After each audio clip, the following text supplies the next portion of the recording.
SER Podcast.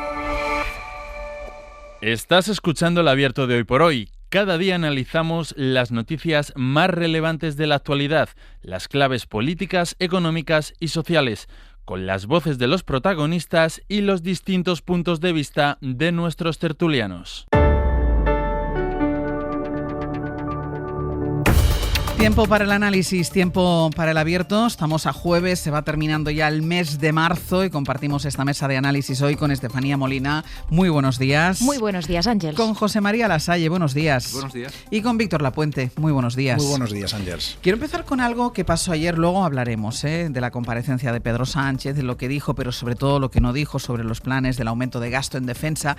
Pero me quiero detener en un episodio que, por ser excepcional, yo creo que merece la pena que nos paremos, ¿no? Sobre todo cuando estamos tan acostumbrados a que el Congreso de los Diputados se haya convertido en una especie de plató de televisión o de plató donde se hacen shows y donde se premia más el chascarrillo, la declaración altisonante, la acusación, el ataque. Bueno, pues ayer se despedía de la tribuna de oradores Aitor Esteban. Va a asumir la presidencia del PNV y ayer era la última vez que subía al atril para hablar. En estas 2 décadas en la política, él ha formado parte, ha sido protagonista de varios momentos históricos que ha vivido en la Cámara y que ha vivido el país, y ha sido, y eso le dijeron ayer muchos de sus colegas, una referencia. Le aplaudieron todos menos Vox, le reconocieron como un gran parlamentario y él eligió despedirse de esta forma. Ya sé que muchos de ustedes llevan semanas pensando que no me voy ni con agua hirviendo. Esta sí que va a ser mi última intervención desde la tribuna. Y por eso, señora presidenta, le pido licencia para despedirme y no hablar sobre el tema en cuestión, haciendo una excepción a lo que ha sido mi trayectoria en la Cámara. Una trayectoria de 21 años. Ha sido una magnífica experiencia, se lo digo muy sinceramente. El estar aquí da una amplia visión de lo que es el país y lo que es el mundo. Y tengo que dar las gracias a mucha gente. Y a las diputadas y los diputados actuales, pues me despido de ustedes, no del Gobierno, porque no me voy de este negociado, con lo cual me van a tener que seguir aguantando, y secretarias y secretarios de Estado, pero quiero darles un gran abrazo a todos y a todas ustedes, diputadas y diputadas. ¿Les echaré de menos? Bueno, con unos he tenido más relación que con otros. ¿Echaré de menos esto? No lo sé, lo veré el día después. La verdad es que la mayoría de la gente que hay por aquí, con la que me he encontrado, es buena gente. Pero tampoco voy a mentir, también hay mala gente, como en todas partes. Esto, al fin y al cabo, es un reflejo de la sociedad. Y quiero, antes de finalizar, hacer una apelación a las y los jóvenes. Esto es mucho más que el ruido que escuchan y que ven en la televisión. Les pido que no den la espalda a la política. Se pueden hacer muchas cosas por el bien común y les animo a que lo hagan, porque en eso consiste la democracia, en mojarse, también en política. Yo espero haber contribuido a mejorar la vida de la gente en todo el Estado, a solucionar problemas que parecían enquistados, a defender a mi país, la agenda vasca, y haber sido digno sucesor de mis antecesores en el grupo parlamentario. Y para finalizar, ahora sí, quiero que mis últimas 3 palabras sean las que han sido siempre mi norte y lo seguirán siendo toda mi vida. Gora Euskadi askatuta.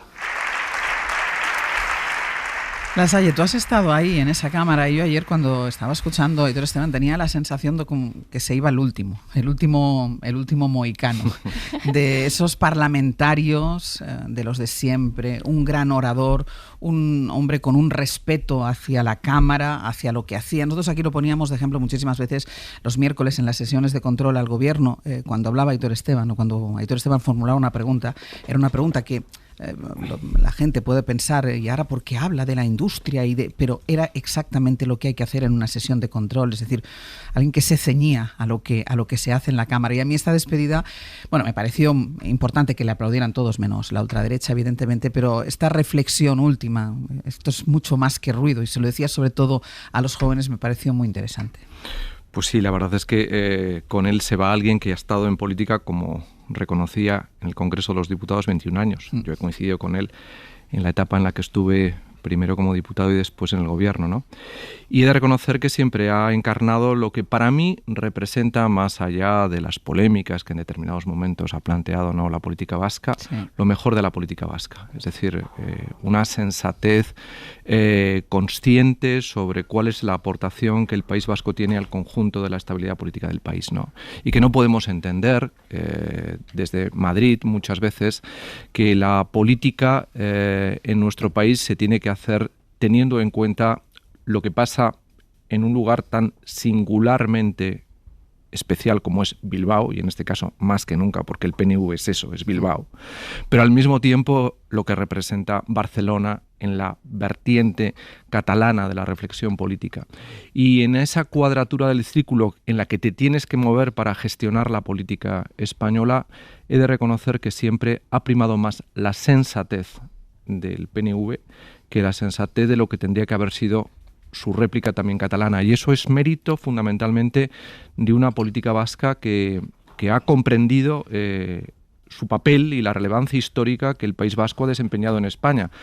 Antes de la Revolución Industrial, después de la Revolución Industrial, y ese es un dato que lo tienen muy metido en el ADN los políticos del PNV. Y Aitor Esteban es la quinta esencia de lo que representa, por eso se va a presidir nada más y nada menos que el PNV, ¿no? Pero bueno, yo creo que es un factor de moderación que ha sabido gestionarse muy bien y que se ha hecho desde el Congreso, pero que ahora se hará desde la sede del PNV. Víctor.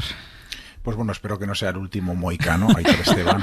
El antepenúltimo fue Lasalle y el penúltimo Edu Madina, ¿no? Entonces ahora Esteban, la verdad que es una noticia triste. Una democracia es una conversación común, y el momento en que desaparece ese debate, pues colapsa la democracia. Yo creo que pocos parlamentarios han representado más esta idea de democracia como conversación que Aitor Esteban, ¿no? Ha representado el diálogo frente a los muros, la seriedad frente a los zascas constantes, el tender la mano frente al brazo alzado de algunos o el puño alzado también de otros, el pragmatismo centrista frente a los idealismos de los extremos. Y como ha dicho José María, creo que es muy interesante. Hay que comparar a Aitor Esteban no solo con lo que se han transformado los grandes partidos españoles, sino también con otros nacionalismos periféricos y en particular con el nacionalismo de derechas de catalán. Entiendo la preocupación de Esteban por los jóvenes. A ver, el PNV tiene una media de votantes muy mayores y lo están perdiendo a Bildu. Efectivamente, yo creo que pues Aitor Esteban pues es consciente de lo que dice mucha gente, ¿no? Que parece que se ha roto la ley de la política del siglo XX, según Winston Churchill, aquello que decía que si a los 20 años no eres de izquierdas no tienes corazón, y si a los 40 los sigues siendo no tienes cabeza, ¿no? Y esto es así, pero también hay que tener en cuenta que los jóvenes de alguna manera se han derechizado, van hacia posiciones más autoritarias, pero no necesariamente antidemocráticas, ¿no? Como por ejemplo señalan muchos expertos como Luis Millers, todavía sigue, pues bueno, hay una derechización de los jóvenes, de ellos, de los hombres, porque yo creo que la preocupación de Aitor Esteban son los hombres, sobre todo, pero también las mujeres han movido hacia posiciones de centro. Lo que ha ocurrido es que hay unas posiciones más progresistas que están siendo abandonadas por los jóvenes. En todo caso, yo tengo esperanza en los jóvenes. Lo que no tengo esperanza es en las redes sociales, que están destruyendo esta conversación, ¿no? Porque desgraciadamente lo que hemos visto en los últimos años es que era más fácil a otros parlamentarios que utilizaban zascas pues salir en los titulares de las noticias y en los telediarios que Aitor Esteban con las reflexiones pues más profundas y más serias.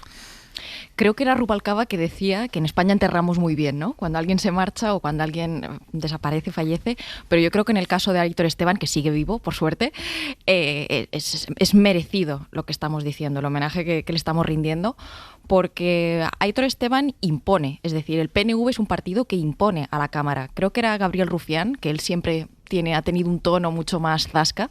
Recordamos cuando llegó aquella impresora en tiempos del Prusés y no se la dejaron entrar. Decía ayer que él había aprendido mucho de Aitor Esteban, que había aprendido de sus formas, porque básicamente el PNV, aunque está en un momento de renovación, yo comparto lo que dice Víctor, la presión de Bildu, cómo está ensanchándose en los jóvenes, ha llegado al PNV, hay una renovación interna, pero hay varios elementos que ellos mantienen pase lo que pase, incluso pese a las modas.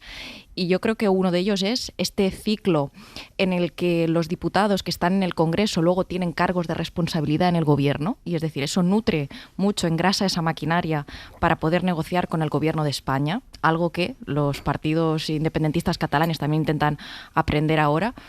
Pero realmente es lo que nutre de sentido. Luego también que son cuadros muy formados. Muchos de los diputados del PNV son personas con oposiciones durísimas, grandes juristas. De hecho, yo recuerdo que en tiempos del Procés hacían casi una crítica mayor y mejor a Rajoy el PNV que muchos partidos independentistas. Y luego, sobre todo, mantener la esencia de la democracia. ¿Qué se va allí? Lo que tú decías, Ángels, pues a obtener acuerdos. Son unos durísimos negociadores y son el canario en la mina. Es decir, lo que dice el PNV marca el sentido de los tiempos. Por ejemplo, apoyaron a Kamala en las elecciones estadounidenses, pese a ser un partido considerado de centro-derecha o demócrata cristiano.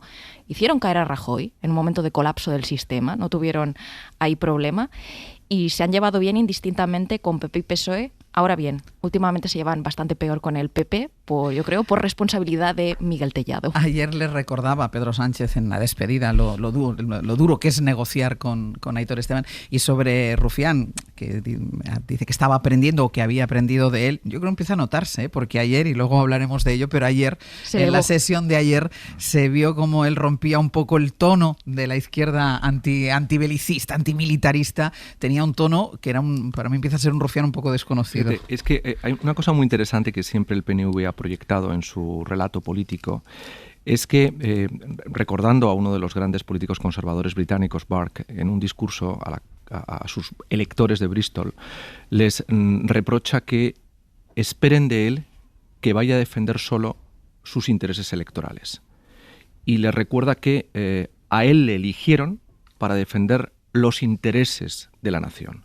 Y que eso representaba que en determinados momentos la representación que había recibido le legitimaba para afearles a sus electores su interés partidista y pequeño, entre comillas. Y que la épica de la política exigía eso, que la independencia está frente a los propios electores y tener el valor de encararte a ellos con argumentos. Y eso el PNV lo ha hecho más de una vez en la Cámara. Y ese es el soporte de la credibilidad de un partido negociador, que sabe que en determinados momentos puede defender posiciones contrarias a sus intereses. Y luego, evidentemente, defiende los suyos en otros ámbitos de negociación. Sí. Pero cuando en lo crucial identifica el valor de ir más allá de tu propio interés, ahí se demuestra un tipo de política que yo creo que es en estos momentos lo que más echa en falta, ¿no? Y a Aitor ayer yo creo que lo que le aplaudían era la auctoritas que tenía, no solo el poder que tiene el PNV. Pues voy a hacer una pausa y a la vuelta vamos a confrontar esto que pasó ayer, este episodio de ayer en el Congreso de los Diputados, con un episodio que pasó en las Corts Valencianas.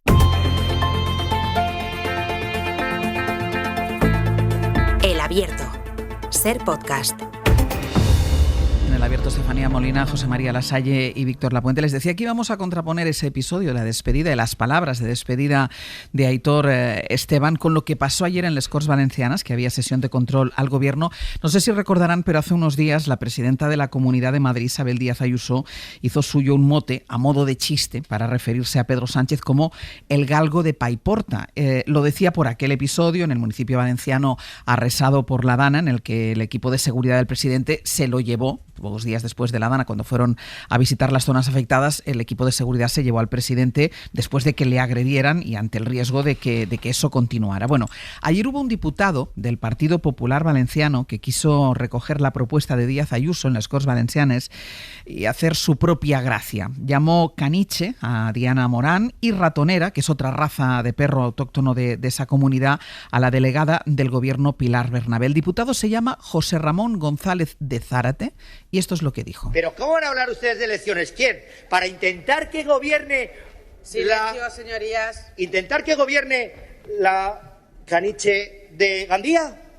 ¿La ministra Diana Morán? Silencio. Que yo sepa, caniche no es ningún insulto. Porque vamos a hablar del galgo de Paiporta y vamos a hablar, ¿cómo no?, de la ratonera de Valencia. Claro que sí, vamos a hablar, no hay ningún problema. Estos se fueron de Paiporta, corriendo. Estas dos personajes, el galgo de Paiporta y Lo digo claramente, la ratonera de Valencia. ¿Sabes quién se quedó? El único que se quedó, con el rey en Paiporta, sin ningún problema. Este que se quedó es Carlos Mazón. Este episodio coincide en el tiempo con ese acercamiento, esa comunión entre el Partido Popular y Vox, porque el PP ya saben que no solo asume la agenda de la ultraderecha con ese pacto presupuestario, sino también su lenguaje, su marco político. Hay total sintonía entre la derecha y la ultraderecha y es una sintonía que ayer quedó más que explícita. Se pudo ver perfectamente en ese pleno en les Corts Valencianes, Radio Valencia. Julián Jiménez, buen día. Buen día. A ver, primero sobre el contenido del pleno. Buena parte estuvo centrado en el acuerdo de presupuestos. Fue un debate que giró en torno al pacto PP-Vox con continuas referencias a las víctimas de la riada. Sí, así es. Un pleno otra vez bronco, lleno de descalificativos y desprecios. Lo acabamos de escuchar. Mazón acusaba a la oposición de usar políticamente el dolor de las víctimas, mientras que socialistas y Compromís exigían su salida, su marcha, y lo hacían utilizando la misma expresión que el lunes empleó Mazón en Alicante para referirse a Pedro Sánchez, el famoso "no tiene lo que hay que tener". Escuchamos a José Muñoz del PSPB y a John Boldi de Compromís. Si tuviera lo que hay que tener, usted dimitiría, pero usted no tiene lo que ha de tener un presidente de la Generalitat. Que usted no tiene respeto por los fallecidos, usted no tiene empatía con las víctimas y usted no tiene credibilidad para el pueblo valenciano. No tens lo que hay que tener, no tens dignitat, no tens vergonya, no tens decència i per això no mereixes ser president de la Generalitat. Mazón, mientras insistía, es Pedro Sánchez el que no tiene lo que hay que tener, no tiene apoyos, ni votos, ni voluntad, ni capacidad para presentar presupuestos como él sí ha hecho. Y mientras Vox, que recordemos es oposición desde el mes de julio, se dedicaba a aplaudir los ataques de Mazón a Pedro Sánchez y sacaba pecho del acuerdo con el PP para sacar adelante los presupuestos. Esa política que piensa única y exclusivamente en los valencianos es la que hace Vox en ese camino, en el de la política de verdad, en el de la recuperación. Nos encontrará a Vox y gracias a Vox. Es José María Llanos, el portavoz de Vox, asegurando a Ángels que habrá reconstrucción gracias a ellos. Claro, hablamos ahora de esa sintonía que quedó clarísima ayer en ese pleno, porque la complicidad que Mazón muestra estos días con Vox llega a un punto, bueno, hay quien sostiene que incluso esa complicidad es mucho mayor ahora que cuando formaban parte del gobierno valenciano. Así es, Vox, que viene de mostrarse algo crítico con el gobierno valenciano, que había llegado incluso a atacar ferozmente, recordaréis, al vicepresidente Campampols, al que llamó infiltrado de Pedro Sánchez. Bueno, pues ha callado completamente ahora su tono crítico. Es como si PP y Vox gobernaran casi juntos. De hecho, los de Vox han pedido poder gestionar incluso alguna de las partidas para la reconstrucción previstas en el proyecto de presupuestos. El Partido Popular, mientras, no oculta su satisfacción ahora con el acuerdo con Vox, cuando hace justo 8 meses lo criticaba por romper los pactos autonómicos. Ángels, este es Carlos Mazón el pasado 15 de julio criticando a Santiago Abascal. No he tenido a bien descolgar un teléfono y llamar al presidente de la Generalitat Valenciana para anunciarle que la iba a abandonar. Eso no lo ha hecho. Y este es Carlos Mazón ayer mismo en la tribuna del les Corts defendiendo el acuerdo con Vox. Así se dirigía a su portavoz en el Parlamento valenciano, José María Llanos. En eso estamos ahora usted y yo. Por eso es evidente quién se sienta en la mesa para reconstruir y quiénes siguen empeñados en destruir, llenando las calles de pancartas y pegatinas para tratar de manipular y tratar de criminalizar. Señor Llanos, vamos a lo nuestro, que en nuestro caso sí que es lo que necesitan los valencianos. Pero es que no solo defiende el acuerdo con Vox, es que el PP abraza ya sin tapujos algunos de los postulados más radicales. Por ejemplo, ayer en el Senado PP y Vox coincidieron al votar juntos y rechazar una iniciativa del PSOE en defensa del Pacto Verde Europeo y para respaldar la postura de la Comisión Europea frente a la proliferación de los discursos negacionistas. Y otro ejemplo, el asunto de los migrantes. Este es Carlos Mazón el pasado 15 de julio con Vox recién salido del gobierno valenciano. Recordemos que se salió por la tibieza del PP con el asunto de la inmigración ilegal. Nadie es capaz de comprender la dificultad, la extraordinaria sensibilidad de este asunto. Pues a lo visto Vox no. Y a lo visto el gobierno de España tampoco. Y este es Mazón hablando de inmigración el día en el que anunció el pacto con Vox. Y coincidimos con Vox, que ha manifestado su rechazo a la política migratoria del gobierno central en todo momento. De hecho, buscaremos las fórmulas legales para que los menores no acompañados que han llegado a nuestro territorio puedan volver. Necesitamos agilizar con urgencia las expulsiones de los inmigrantes ilegales. Es evidente, Ángels, que el tono es bien distinto. Julián, gracias. Un saludo.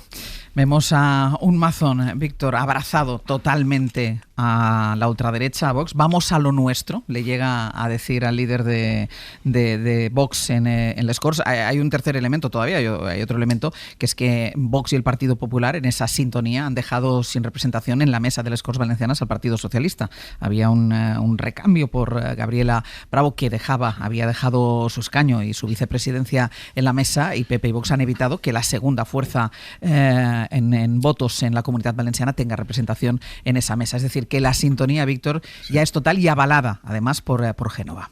Sí, la sintonía es peor y además esto no es bueno para Feijóo. Yo creo que ha sido uno de los políticos que ha producido más daños al Partido Popular, a Génova, ¿no? Por la ausencia en la tarde de la Dana, por las excusas, por las medias verdades posteriores, por los intentos de manipular los audios y luego ahora con las declaraciones claramente alineadas en la antimigración con Vox. Yo creo que Mazón es un sumidero, es un agujero negro que absorbe la energía, al menos la positiva, del Partido Popular, y yo creo que es una figura tóxica. Para empezar, va a ser para Feijóo, pero comentando más a nivel general, yo creo que entre el espectáculo de las Corts y el de las Cortes, ayer asistimos a una doble sesión, no de comedia, sino auténtico esperpento, ¿no? Porque yo creo que, señorías, tanta broma ya desde luego no hace gracia. Y a mí las comparaciones con los animales me parecen terriblemente inadecuadas, ¿no? Yo creo que tratar de galgos o de caniches a representantes políticos no es de mal gusto, eso es deshumanizar, es indigno en una situación normal, pero es que cuando además la Generalitat, que controla tu partido político, podría tener alguna responsabilidad, por remota que sea,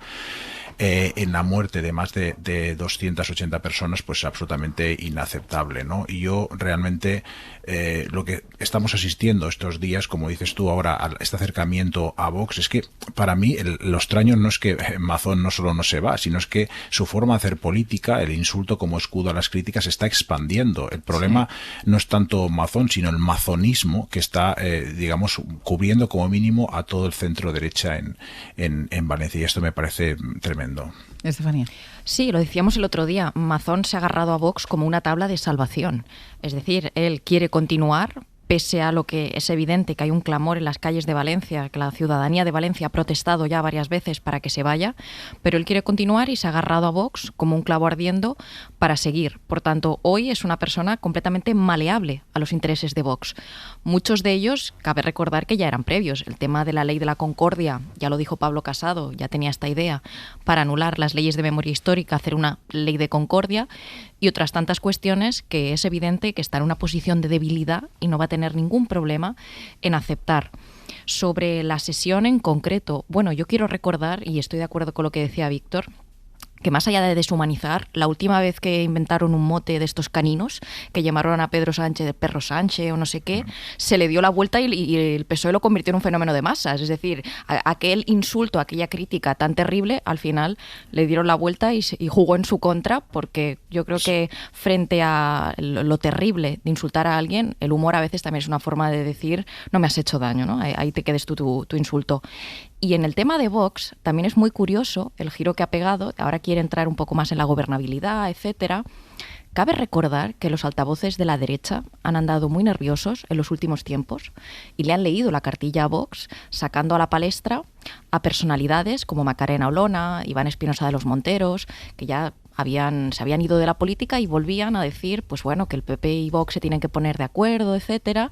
Y parece que Vox ha entrado un poco por el aro. Ha dicho, bueno, PP anda nervioso y si alguna vez tenemos que ser socios tendré que empezar a que parezca que podemos llegar a algún acuerdo, porque lo cierto es que a lo mejor entre su electorado habría sido muy desmotivador pensar si Vox ahora quiere ser un gen inestable que sale de los gobiernos y que no se moja en nada, a lo mejor algún día no llegan a un acuerdo.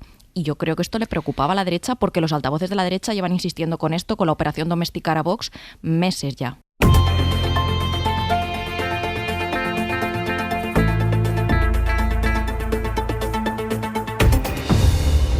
En el abierto, Estefanía Molina, José María Lasalle y Víctor Lapuente, estábamos hablando del pleno ayer en Les Corts Valencianas, en esa sesión de control en la que se vio ya claramente ese acercamiento, esa comunión, parecen ya una única entidad del Partido Popular y Vox después de la aprobación de los presupuestos, más allá y además del tono del Pleno. Y hablaba Víctor, me ha gustado mucho una manera de hacer política que lo ha denominado mazonismo como una forma de hacer política. Bueno, sí, por un lado es una huida hacia adelante que lo que pretende es ganar tiempo para evitar lo que inevitablemente se va a producir, que es su salida de la política y su procesamiento. Yo creo que esto es algo que está en el horizonte y lo único que está buscando es el interés particular y personal de demorar ese escenario, ¿no? Pero por otro lado está también, mientras tanto, la política de la trinchera en el barro más absoluto, una trinchera que lo que busca es precisamente protegerse durante el tiempo que le pueda permitir seguir siendo el escándalo que ha protagonizado presidente de la Generalitat. Y esa es una manera de hacer política en un tactismo muy de corto plazo y con una mirada muy poco reflejo de la dignidad que la política tiene que tener en un escenario como el que estamos viviendo, ¿no? Y precisamente al hilo de lo que se comentaba, ¿no?, esta lógica de animalizar en el lenguaje al oponente, al adversario, y transformarlo en un enemigo brutalizado, ahí es una técnica narrativa que un gran filólogo alemán, Viktor Klemperer, ya analizó allá por los años 40 en un ensayo que tituló LTI, la lengua del Tercer Reich, donde insistía cómo la propaganda nazi había alterado el idioma alemán para inculcar su propia ideología, ¿no? Y cómo precisamente la biologización y la animalización de los judíos, de los liberales, de los socialistas, era un elemento básico a la hora de fortalecer la heroificación de los propios. Pero para agrandar esa brecha era fundamental proyectar una crueldad animalizadora que deshumanizaba al oponente. Y esa dinámica la ha incorporado la derecha alternativa norteamericana, está en el día a día de toda la red de MAGA en el ámbito de los blogs, de las redes sociales, etcétera, donde está buscando proyectar su propaganda precisamente animalizando al contrario y justificando, por tanto, que el contrario estorba, y estorba en la política para todo, y en su caso, llegado el momento, incluso para encarcelarlo, que es lo que decía Viktor Klemperer cuando hablaba precisamente en este ensayo del ETI, ¿no?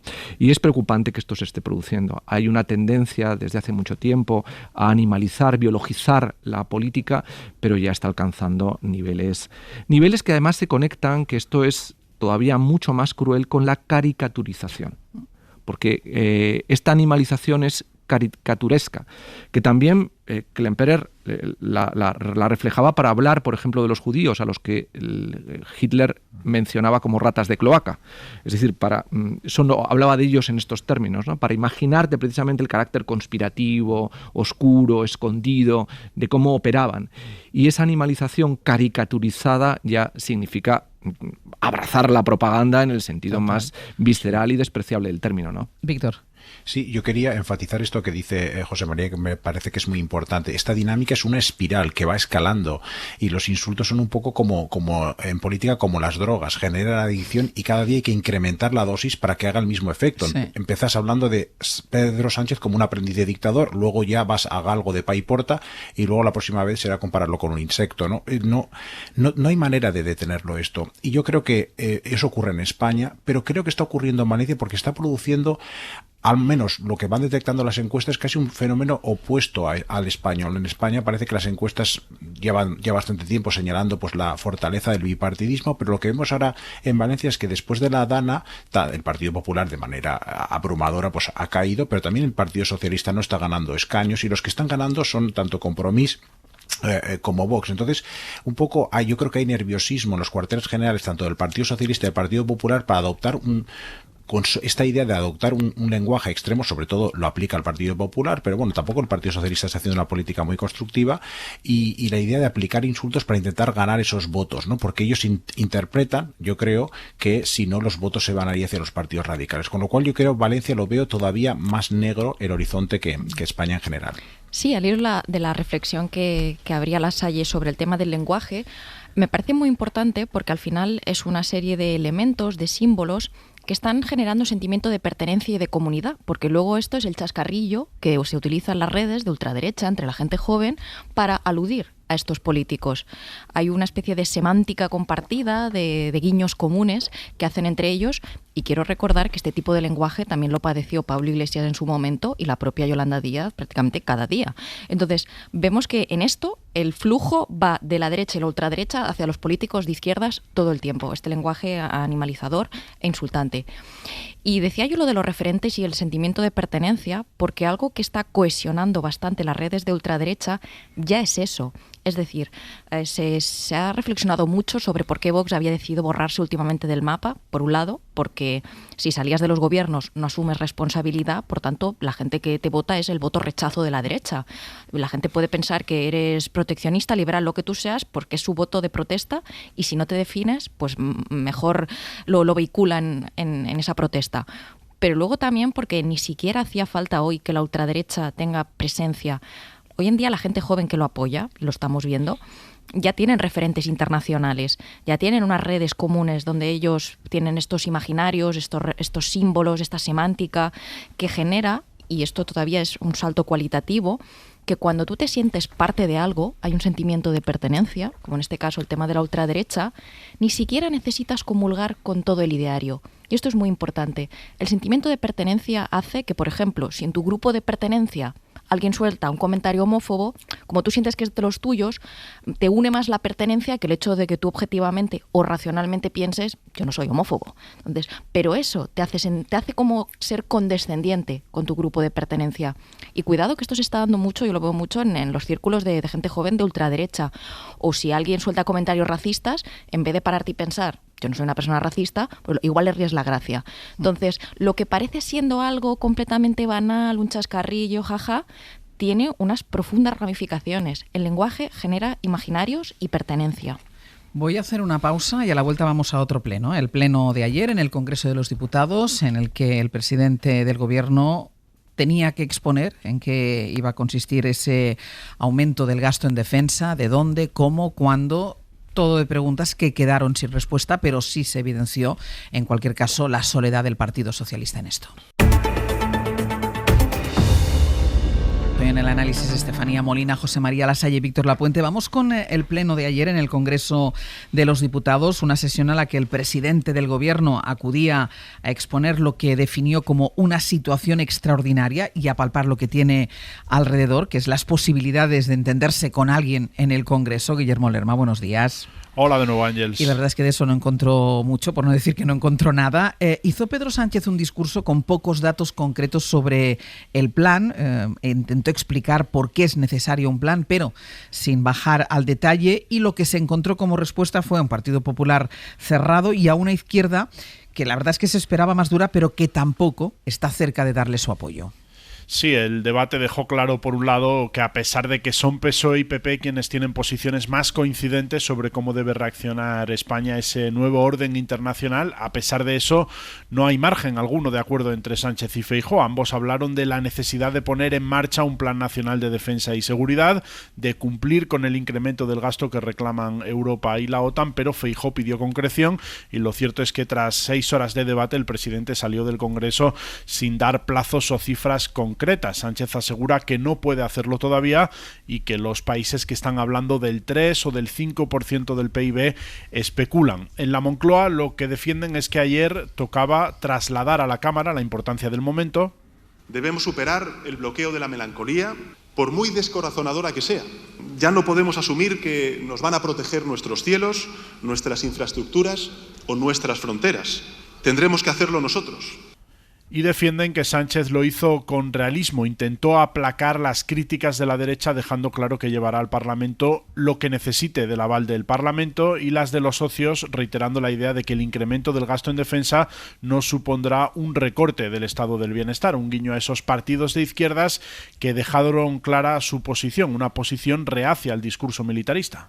Nosotras creemos que España no debe aceptar que más gasto equivale a más seguridad. La OTAN es el delegado comercial de la industria armamentística de Estados Unidos en Europa. Aumentar el gasto en armas hasta 800.000 millones supondrá recorte y la reducción de la inversión social. Usted es el único responsable de poner a nuestro país en riesgo.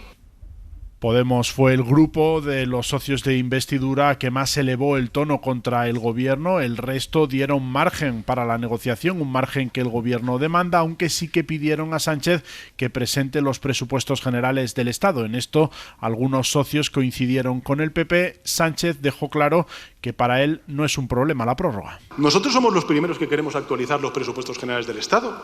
Y por eso estamos trabajando y negociando con los grupos parlamentarios. Si nos da tiempo a sacar unos mejores presupuestos este año, lo haremos. Si no, pues nos pondremos a negociar los del año 2026. Esa es nuestra obligación y es lo que haremos. El gobierno sale del Congreso convencido de que tiene ahora mismo los mismos apoyos que tenía cuando entró, aunque en la Moncloa recuerdan que ayer no había nada que votar. Están convencidos en el equipo del presidente de que si el Ejecutivo llevase un plan concreto a la Cámara, muchas de las posiciones, especialmente las de la derecha, cambiarían. Guille, gracias. Hasta luego. La réplica a Pedro Sánchez por parte del Partido Popular se la dio su líder Alberto Núñez Feijóo. David Junquera, buenos días. Hola, buenos días. Y llevamos un tiempo, David, explicando que hay una paradoja entre la posición y la escenificación de la oposición del Partido Popular, concretamente en este asunto, porque en lo que es en el fondo Partido Popular y PSOE parecen coincidir bastante. Hay que gastar más en defensa y además así lo apoyan los dos partidos en Europa. Pero cuando se viene a España, cuando esto toma forma en España, en el debate parlamentario, parecen totalmente alejados y la culminación de la paradoja es que, a pesar de lo que escuchamos ayer, el PP admite que si el rearme va al Congreso, eso al PP le generaría un intenso debate antes de decidir qué es lo que van a votar. La verdad es que de momento Sánchez le ha echado un cable a Feijóo para ahorrarle que se avive ese debate interno, sin concreción, sin petición de ayuda. El del PP tiene fácil decir eso de no soy yo, eres tú. El Partido Popular no es el escollo para un pacto de Estado de defensa en España. El escollo es su gobierno. El escollo es usted. No tiene una propuesta seria y limpia. No tiene presupuesto. No tiene mayoría. Es que no tiene nada. El hecho es que Feijóo reconoció ayer que es necesario un pacto de Estado, incluso deslizó algunas premisas para sumarse, alguna más normal, como saber de qué estamos hablando, de plazos, presupuesto, partidas, apoyos, y otra más marciana, como sentarse con los jefes de los ejércitos. Y por eso le reclamo, y lo vuelvo a reiterar, un plan de defensa con detalle, su presupuesto con absoluta transparencia, conocer los riesgos. El GEMAT y los responsables de los tres ejércitos tienen que sentarse con el primer partido de España y concretar cuál es el alcance y contenido de lo que vamos a hacer. Dicen en Génova que querrían hablar con el jefe del Estado Mayor de la Defensa porque de Sánchez no se fían, que no vieron que dejara ni un resquicio para otear un acuerdo, que el presidente compareció como ese borracho que llega de madrugada a casa de puntillas para no despertar ni soliviantar a nadie y que de esa forma pues no se puede. Le recuerdan que con ellos no funciona lo del ordeno y mando. Usted no sabe nada de su plan de defensa, pero tiene claro que el PP debe decir que sí a todo. Será una broma, ¿no? Esto no funciona así, esto no es el Partido Socialista que le aplaude a todos sin criterio. Yo no estoy a sus órdenes, yo estoy al servicio de mi país. A pesar de lo que escuchamos, al PP se le pondría cuesta arriba seguir en el no si Sánchez tendiera la mano y negociara un plan detallado. Algunas voces populares, algunos diputados nos reconocen que no podrían negarse porque von der Leyen o Merz apretarían y porque Feijóo podría lucir su pin de hombre de Estado cediendo en una materia que no le erosionaría electoralmente, lo haría por España. Otro sector sigue enrocado en el a Sánchez ni agua, los más duros ven al presidente boqueando y cada vez más cerca de verse obligado a darse por vencido en su ida hacia 2027. Junquera, gracias. A vosotros. Las hay dos cuestiones aquí. La primera, la sensación de que España va unas pantallas por detrás del resto de países europeos, la falta de concreción sobre el plan del aumento de gasto en defensa, la falta de detalles, pero que también va estrechamente relacionado con esa soledad del Partido Socialista que se encuentra, que primero, porque ideológicamente la izquierda siempre ha estado en contra del militarismo y del belicismo, y la derecha porque tiene esos debates internos de qué hacer si en algún momento le dan un poco de agua, le asisten un poco al presidente del gobierno. Fíjate, en estos momentos dentro de Europa hay dos países que están proyectando una anomalía en la reflexión sobre la política de seguridad y defensa, que son Italia y España. Italia porque Meloni quiere seguir jugando la baza de interlocutora con Trump y porque luego Salvini tiene un grave problema por su conexión con Putin y eso hace que la política italiana esté manejando un perfil muy bajo y no quiere incrementar el gasto en defensa. Y España, que el presidente del gobierno está manifestando su voluntad de incrementar ese gasto en defensa, pero efectivamente no tiene capacidad de maniobra en el Congreso para convencer a sus propios aliados de que le respalden. Con lo cual está reflejando, como diría Maquiavelo cuando hablaba del poder, que al final el poder siempre es el ejercicio que nace o que se desprende del 50% de la fortuna y el 50% de la virtud que el político pone en la gestión de la fortuna. La fortuna empieza a irle mal y es una clave esencialmente europea para Sánchez desde el momento en que llegó al gobierno en el 2018, que llegó al gobierno porque Europa claramente se puso del lado del nuevo gobierno para tratar de soportarle y el papel jugado por Josep Borrell fue determinante en esto. Pero ahora puede ser la causa que le desestabilice definitivamente en la gestión de un gobierno de coalición complejo y de la articulación de una mayoría también compleja que no le va a permitir tener un presupuesto.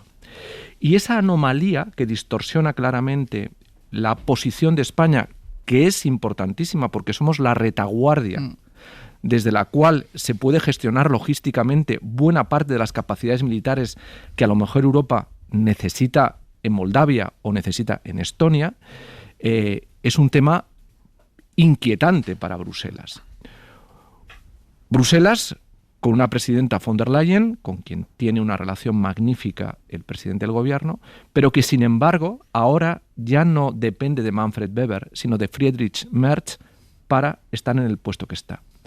Y Merz claramente le puede dar al Partido Popular la oportunidad esperada. Por eso Feijóo ayer, en mi opinión, estuvo bastante razonable en la idea de, oiga, explíqueme usted, sin mí, cómo va a sacar adelante el compromiso que le pide von der Leyen y Merz. Cuando me lo explique y cuente conmigo, nos sentaremos. Mientras tanto, va a beber la medicina que hasta el momento ha practicado. Y sobre todo, su idea de que la necesidad es virtud. Aquí, la virtud no nace de la necesidad. Su necesidad le pone más en evidencia su debilidad. Y por lo tanto, la anomalía política que Bruselas no puede permitirse de su retaguardia, que es España. Claro, el problema ayer para el presidente del gobierno fue mayúsculo y por eso salió con la cara que salió, porque comprendió claramente la cartografía de su propio poder. Un poder donde él se ha abrazado de manera desnuda desde el primer momento, ha contado evidentemente con que la capacidad para excluir al Partido Popular era una oportunidad política, pero ahora esa oportunidad es su máxima necesidad. Y por lo tanto, la situación ayer reflejó la fortaleza, lo digo, fíjate si no he sido crítico y soy crítico, pero si analizamos objetivamente la fotografía, ayer Feijóo demostró que tenía en estos momentos las riendas de la situación y que de él depende cuándo libera a Sánchez del problema que tiene con Bruselas. Víctor. Feijóo y riendas. Difícil hacer una frase, pero te respeto mucho lo que has dicho, José María, de verdad. Y me gustaría empezar con este punto que has dicho, esta anomalía de que España e Italia vayan juntos. Yo creo que esto vuelve a demostrar que en Europa, en los temas importantes, la geografía importa más que la ideología. Recordemos que Meloni y la ultraderecha, que se gritaban los mítines del Partido Socialista, no pasarán en las últimas elecciones europeas. Y vamos a estar muy juntos con ellos, como ya estuvimos en una crisis previa, cuando se dividía Europa entre los frugales y los PIGs, entre el norte y el sur de Europa. Yo creo que eso es importante. Ahora bien, yo me gustaría destacar una cosa importante. El discurso de Sánchez ayer yo creo que fue bueno en el diagnóstico y que hay que quedarse también a veces con las cosas buenas. Yo creo que habló de un momento fundacional de Europa y habló de la solidaridad, que eso me parece también muy importante. El norte se ha solidarizado con el sur de Europa en muchos casos, lo último con los fondos Next Generation, que han sido muy generosos con España y con Italia en particular, golpeados especialmente por la pandemia. Entonces ahora yo creo que toca ser recíproco todo y toca ayudar al norte, que se encuentra y se siente mucho más amenazado. Yo creo que es importante. Ahora bien, tiene una parte negativa el discurso de Sánchez, y creo que todo el debate ya que vimos ayer, y es que fue poco preciso en el tratamiento, tanto Sánchez como Feijóo, en las alternativas. Es decir, hay que comprar armas, hay que buscar más efectivos para el ejército español o para soldados europeos, vamos a trabajar dentro de la arquitectura de la OTAN o con el pilar de defensa europeo, etcétera. Yo creo que Sánchez sí que estuvo preciso, como también Feijóo, en las descalificaciones, con lo cual fue como un pedagógico. Sí que es verdad que fue como un profesor, parece un profesor cascarrabias, ¿no? Hablando de Feijóo, diciendo que su pensamiento es un espacio sideral oscuro y vacío, etcétera, o cuando se saca el tema del pacto del Ventorro. Yo creo que el Partido Socialista tiene una gran responsabilidad, porque es el partido que gobierna España y que además es el partido que más se parece a España en políticas públicas y también en política exterior. Yo creo que el españolito, la españolita media, proponen más o menos lo que quiere el Partido Socialista, es decir, Unión Europea a tope, OTAN sí, pero con ciertos matices, y gasto en defensa de acuerdo, pero sin tocar o tocando lo mínimo el gasto social. Pues bien, cuando ocurre esto, cuando estás en esa situación que yo diría bendita del Partido Socialista, que se acerca a lo que quiere el español, la española media, pues yo creo que tienes dos alternativas. La primera es intentar llegar a acuerdos con todos, en este caso con el Partido Popular, y buscar un pacto de Estado. Y lo segundo es actuar de forma unilateral. Yo lo guiso y vosotros lo coméis, básicamente, que es lo que está haciendo el Partido Socialista. Y por eso me parece que hay que poner mucha responsabilidad al Partido Socialista, porque tiene esta situación ventajosa, doble, de estar en el gobierno y de representar lo que quieren los españoles. Y no puede dejarlo al albur del Parlamento, a esta situación endiablada en la que se encuentra el Partido Popular, de que por una parte no hay posibilidad de acuerdo con el Partido Socialista, pero por otra parte no hay posibilidad de que el PP vote en contra de una propuesta de rearme, ¿no? Sí, yo creo que el presidente Pedro Sánchez es plenamente consciente de lo que estamos diciendo, de lo impopular que esto es para sus socios de izquierdas, y yo lo decía en las claves, mi sospecha es que no hay ahora mismo un proyecto de presupuestos encima de la mesa, porque eso obligaría a concretar negro sobre blanco las partidas del gasto militar, y ahí es consciente el gobierno que se le pueden descolgar sus socios. No obstante, este gobierno, ya ha aumentado el gasto militar desde que llegó Pedro Sánchez al poder en un 50%, el gasto en defensa, como consecuencia de la invasión de Ucrania y nuestros compromisos sostenidos con la OTAN. Y ahí ya estaba Podemos en el gobierno y Sumar en el gobierno. Vale que veníamos del periodo de Rajoy, que había habido recortes y por tanto no se había podido invertir tanto. A poco que invirtiera este gobierno ya estaba siendo el doble. Pero frente a esta situación, yo creo, y el gobierno lo deslizó hace poco, muy probablemente se tome la senda unilateral, es decir, por modificación del Consejo de Ministros, añadir las adendas, el suplemento de crédito que nos proporcione la Unión Europea para seguir subiendo el gasto militar. Claro, esta es la vía unilateral. Ojalá esta no fuera la vía. Si son los compromisos que nos exige Europa, pues parece que ahí el PSOE está más por obedecer a lo que se nos pide. Yo le compro la crítica al PP de que hay que concretar el plan, pero no solo en España, sino también a nivel de Unión Europea. Necesitamos gastar más, se nos pide eso, pero también los países se pueden especializar cada cual en lo que consideran que tienen que gastar. Lo que sí, y hablando de los socios de izquierdas, somos muy críticos, una izquierda antimilitarista, una izquierda anti-OTAN. Cuidado con esto de que los socios de izquierdas de Pedro Sánchez o lo que ellos venden en el Parlamento es lo que piensa su electorado. Voy a citar datos muy importantes del CIS, del último CIS, para que veamos también ese cambio de posición que ha tenido Esquerra. Yo creo que se han dado cuenta de que su votante quiere un poco más de orden de lo que se estaba planteando en el Parlamento. Apoyo al ejército común de la Unión Europea según el CIS. El votante de Esquerra lo apoya en un 70%, el de Bildu en un 27% y el de Sumar en un 60%, y el PSOE en un 76%. Es decir, Esquerra está más cerca del PSOE, pese a ser considerado un partido de izquierdas, que de Bildu, Podemos, Sumar, etc. Apoyo en el CIS a aumentar la capacidad de defensa de la Unión Europea. Esquerra un 61%, Sumar un 52%, Bildu un 32% y el PSOE un 76%. Nuevamente, Sumar y Esquerra aquí están más cerca del PSOE. Por tanto, esta idea de que los socios de izquierdas, yo creo que se han impuesto a sí mismos, que su electorado en este momento tan complicado no quieren incrementar el gasto militar ni saber nada de los compromisos defensivos, cuidado, esto hay que ponerlo en tela de juicio. Y antes lo comentábamos, el tema de Rufián. Él ya hace mucho tiempo que se había convertido en una especie de Pepito Grillo, de conciencia, para que los partidos de izquierda se pusieran de acuerdo. Yo recuerdo en el primer gobierno de coalición de Unidas Podemos y el PSOE, él también apoyó mucho a que llegaran a un acuerdo Iglesias y Sánchez, pero ya el giro es evidente. no hace poco, el año pasado, cuando vino Zelensky, Bildu, BNG, creo que también Podemos y Esquerra, lo plantaron. Y ahora vemos ese giro de Rufián que yo creo que hay que elogiarlo. ¿Por qué? Obviamente porque se han dado cuenta de lo que piensa su electorado, pero también porque se demuestra que ser de izquierdas no quiere decir que uno viva ajeno a las amenazas que tenemos en el mundo o que le dé igual todo esto. Sí, voy con Lasalle y voy contigo. Sí, Víctor. desde luego yo creo que el gran problema es que no podemos aproximarnos a la política de seguridad ni desde la ingenuidad ni desde la demagogia. Aquí estamos sufriendo un shock de realismo que nos obliga a tener los pies en la tierra y comprender que si queremos esa autonomía estratégica y esa soberanía política tenemos que ejercerla, y eso pasa evidentemente por incrementar nuestras capacidades.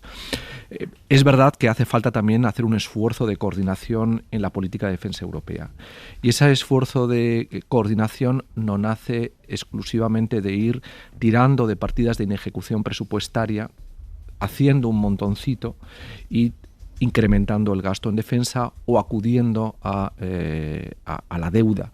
Porque la política de defensa tiene que ser sostenida en el tiempo, y eso implica un diseño de política económica, y eso implica un presupuesto.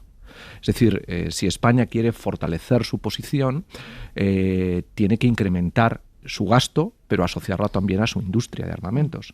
Y eso implica política industrial, y eso implica también política fiscal, es decir, una serie de factores que obligan entonces a hablar de un diseño de política sostenible de defensa.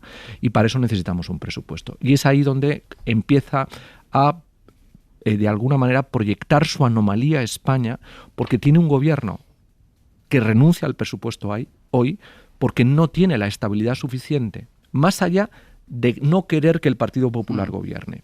Y eso, en un contexto como el que estamos analizando ahora, donde Alemania, como decía Merz el otro día, ha vuelto para asumir una carga de responsabilidad política y de seguridad tan grande como desandar su pasado militarista, requiere ir con otros argumentos, con otro razonamiento, con otra mirada. Y ahí es donde, insisto, creo que Feijóo tiene su oportunidad, porque si no lo hiciera, estaría metiendo los dedos en el enchufe. Y ya es lo que le faltaría. Pero es su gran oportunidad, ir más que nunca del brazo de Merz, porque es su salvación política y la manera de colocarle precisamente a Pedro Sánchez con el paso cambiado y con una situación muy comprometida en la viabilidad de la continuidad de su gobierno. Víctor, cierro este tema contigo. Sí, yo coincido con lo que comentaba Estefanía, que los españoles somos más sofisticados y serios en defensa de lo que parece. Se pone mucho el énfasis estos días, por ejemplo, que los españoles somos los europeos menos preocupados por la seguridad y la defensa, solo un 20% según el Eurobarómetro, pero creo que hay tres signos positivos. Primero, estamos entre los más europeístas, somos de los europeos que más creemos que la Unión Europea debe jugar un papel importante en nuestra protección y nuestra defensa. En segundo lugar, hemos evolucionado mucho. En 10 años hemos pasado de ser un país muy antimilitarista, donde 4 de cada 10 españoles eran muy antimilitaristas, y ahora apenas 2 de cada 10 lo son. Y en tercer lugar, lo que ha dicho Estefanía, que me parece muy importante.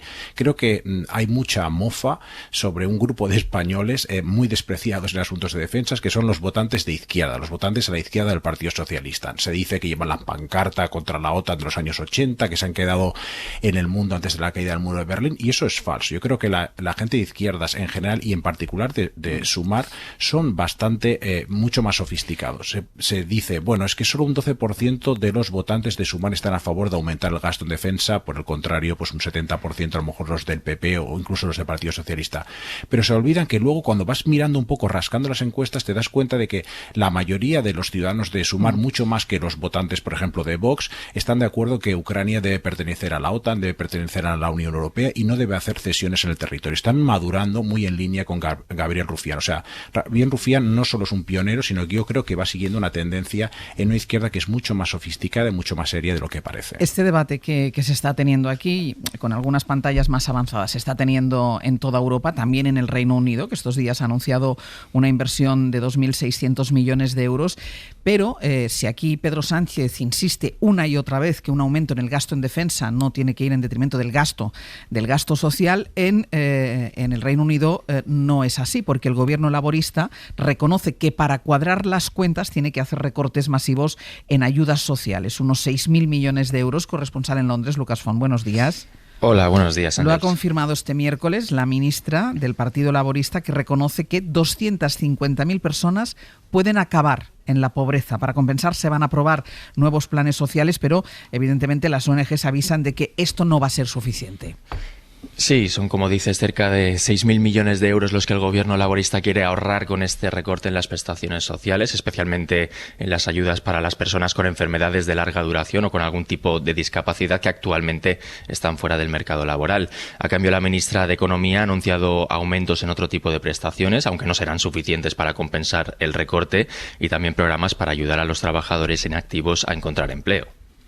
I want to lift people out of poverty by ensuring that they are in secure work, doing good jobs. Decía Rachel Reeves esta misma mañana que la mejor manera de sacar a la gente de la pobreza es con buenos trabajos, aunque los expertos alertan de que esto no llegará de la noche a la mañana y que cientos de miles de personas sufrirán mientras tanto estos recortes. El gobierno laborista insiste en que es necesario apretarse el cinturón para dar credibilidad a los mercados y para evitar disparar la deuda pública, pero ha anunciado al mismo tiempo un importante aumento del gasto en defensa, con el objetivo de alcanzar el 2,5% del PIB en 2027 y el 3% en la próxima legislatura. Dice Rachel Reeves que este aumento del gasto militar ayudará a potenciar la industria y a crear nuevos puestos de trabajo, pero por ahora, Ángels, las previsiones de crecimiento del Reino Unido no son muy esperanzadoras. Lucas, gracias. Hasta luego. Hasta luego.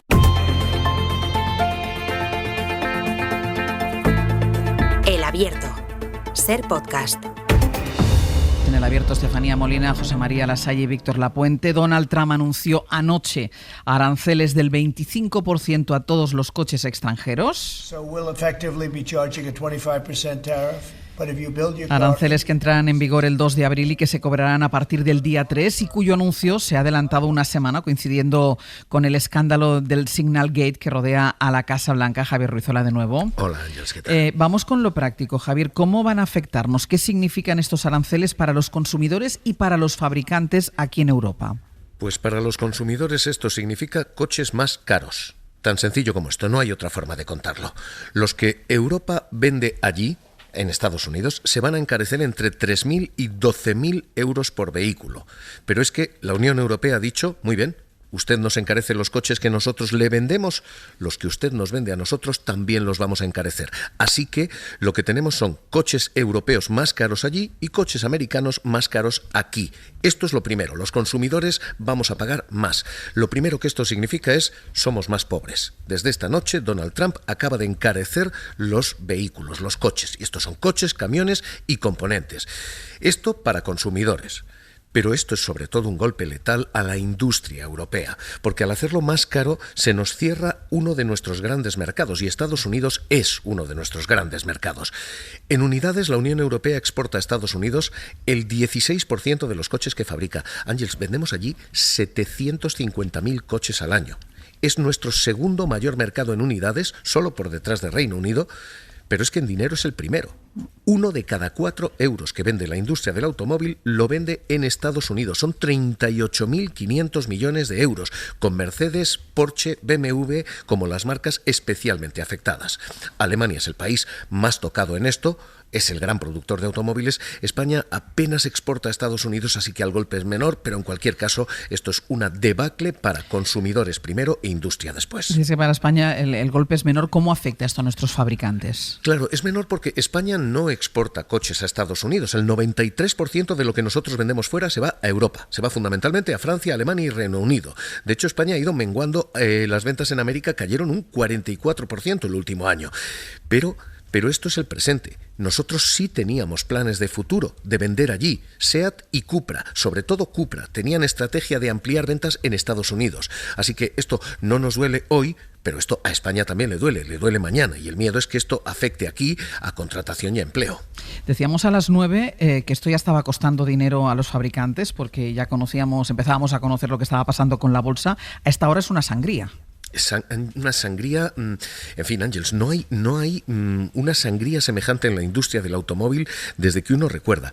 Está cayendo BMW un 4,5% ahora mismo, Porsche más del 3,5%, Volkswagen casi un 4%. Estos son Francia y Alemania. Esto que te acabo de decir es Alemania. En Francia, Stellantis está casi un 6% abajo, Renault casi un 2% abajo.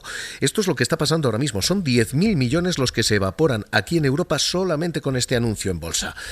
Trump, además, ha intentado evitar este mismo efecto allí, porque lo que ha anunciado es sus aranceles después de que cerraran las bolsas americanas. No ha servido de nada. Los mercados siguen cotizando después, siguen vendiendo futuros. Bueno, pues las compañías americanas han perdido además otros 6.000 millones esta madrugada. General Motors ha caído un 8%, Ford ha caído un 5%, Stellantis ha caído otro 5%. Ángels, incluso Tesla está sangrando. Tesla no importa coches, los fabrica en Estados Unidos, pero sí importa componentes. Y los componentes también están grabados, los importa desde China. Tesla está cayendo ahora otro 6%. Tesla ha perdido más de la mitad de su valor desde que Trump gobierna.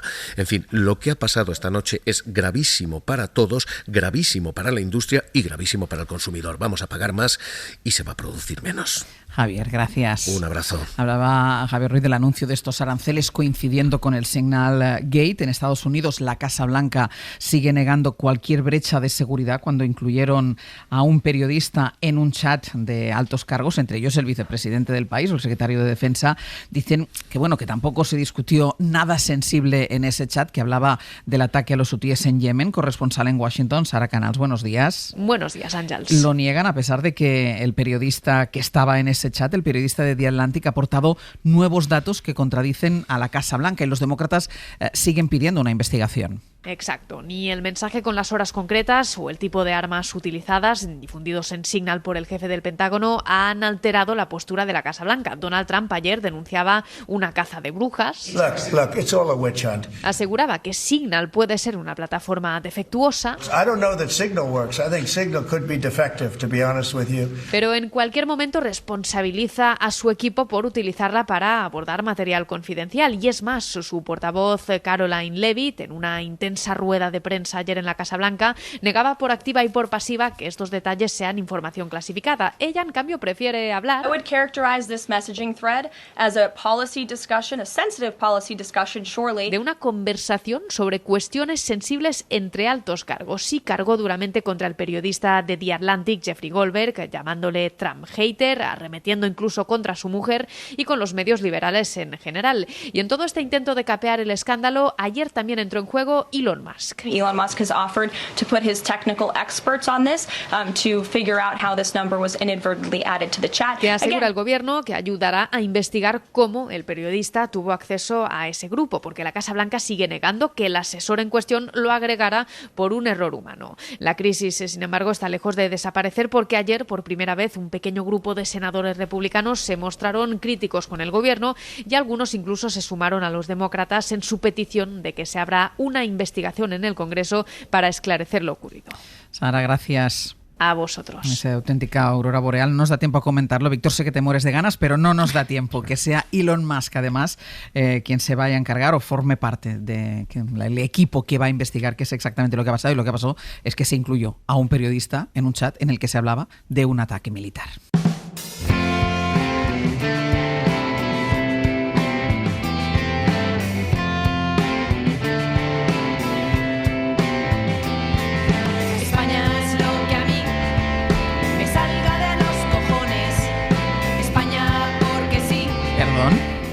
Pues sí, hay cosas que hay que decir. Un poquito de los pulsetes.